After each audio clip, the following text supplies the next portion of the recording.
కర్కాటక రాశి. ఈ కర్కాటక రాశి వారికి ఏప్రిల్ నెల 2024 సంవత్సరానికి గాను ప్రొఫెసర్ డాక్టర్ మునుపూడి సత్యనారాయణమూర్తి గాను మాస రాశి ఫలితాలు చెబుతున్నాను.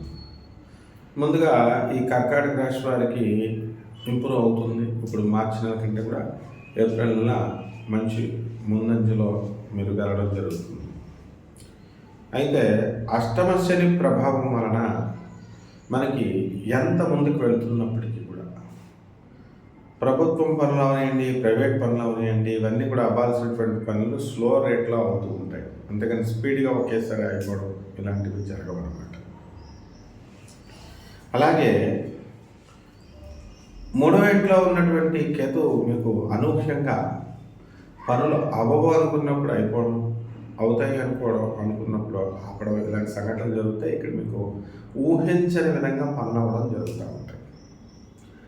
ఆ తర్వాత విదేశాలకు వెళ్ళి ఉద్యోగాలు చేయాలనుకునేటటువంటి ప్రైవేట్ ఉద్యోగస్తులు ఎవరైతే ఉన్నారో వాళ్ళకి చాలా ఇది అనుకూలమైనటువంటి సమయం ఇది. అలాగే ఈ యొక్క గురుడు రాజ్యంలో ఉండి 24 ఏప్రిల్తో శుక్రుడు, అలాగే బుధుడు వక్రించి 2 ఏప్రిల్ నుంచి రాజ్య స్థితిగతులై ఉండడం, గురువుతో కలవడం, ఇవన్నీ కూడా మంచి పరిణామాలు కావాలి.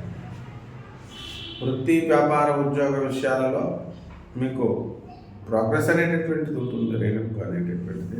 కానీ మీరు కోరుకున్న విధంగా ప్రమోషన్స్ రావడం, ఇవన్నీ కూడా గ్రాస్ చూపించడం లేదు.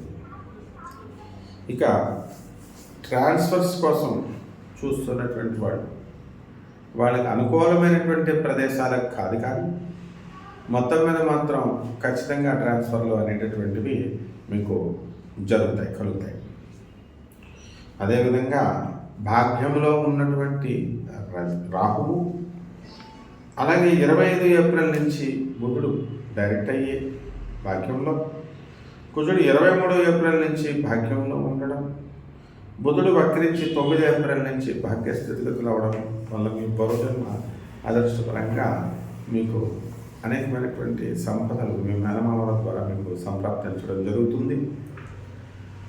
మరి కోర్టు కేసుల్లో ఎవరైతే ఉన్నారో అటువంటి వాళ్ళందరికీ కూడా మాకు ఆస్తి రావాలి, మా అమ్మమ్మ గారి తరపు ఆస్తి, మా నాయనమ్మ గారి తరపు ఆస్తి అని ఎదురు చూస్తున్నటువంటి వాళ్ళు, ముఖ్యంగా అమ్మమ్మ గారి తరపు ఆస్తి విషయమై కోర్టుల్లో ఉన్నప్పుడు అవన్నీ కూడా క్లియర్ అవ్వడం జరుగుతూ ఉంటుంది. అలాగే ఈ ఉద్యోగ పరీక్షలు రాసేటటువంటి విద్యార్థులు ఎవరైతే ఉన్నారో అటువంటి వాళ్ళంతా కూడా మీకు చక్కగా సక్సెస్ అవుతారు. ప్రభుత్వ ఉద్యోగాలు కైవసం చేసుకునేటటువంటి అవకాశాలు ఉన్నాయి. ఇంకా కొంత హార్డ్ వర్క్ ఎక్కువ చేయాల్సినటువంటి అవసరం ఉంది. మరి వివాహాలు కానటువంటి వాళ్ళకి వివాహాలు కావు, సంతానం లేనటువంటి వాళ్ళకి సంతానం కలగడానికి అవకాశాలు ఉన్నాయి.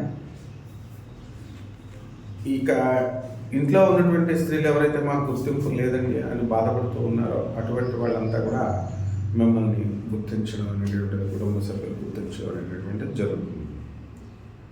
మృష్టాన్న భోజనం, బంధుమిత్రులతో వినోద కార్యక్రమాల్లో పాల్గొనడం, ఈ విధంగా మీరు ఇతర ఊర్లో వెళ్ళడం, ఇవన్నీ కూడా కర్కాటక రాశి వాళ్ళు చేస్తారు. ప్రభుత్వం నుంచి మీకు రావాల్సినటువంటి బకాయిలు, డిఏలు, అరియర్స్లు ఏవైతే ఉన్నాయో ప్రైవేట్ ఉద్యోగస్తులకి అవన్నీ కూడా రావడం జరుగుతుంది. ప్రైవేట్ ఉద్యోగస్తులకు కూడా జీతాలు పెరగడం జరుగుతుంది. స్టూడెంట్స్కి స్కాలర్షిప్స్ ఇవన్నీ కూడా ఇష్యూ అవ్వడం జరుగుతుంది. ఏదో చదువులో విద్యలో ముందంజకు నేను వెళ్ళాలా, సాధించాలి అనేటటువంటి తపనతో మీరంతా కూడా హార్డ్ వర్క్ చదువుతూ ముందుకు వెళ్తూ ఉంటారు.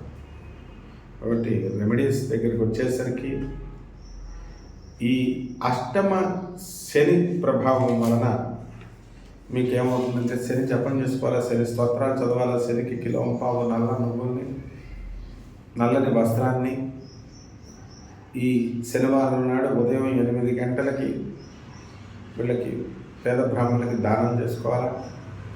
ఈ విధంగా చేసుకోవడం ద్వారా మీకు ఈ యొక్క శని దోషం పోతుంది. అలాగే ఈ శనివారం నాడు ఆంజనేయ స్వామి కానీ మరి వెంకటేశ్వర స్వామి వారికి కానీ చక్కగా మీరు ఆరాధన చేసినట్లయితే మీకు ఈ శని దోషం మిమ్మల్ని పట్టి పీడించదు. శుభమస్తు.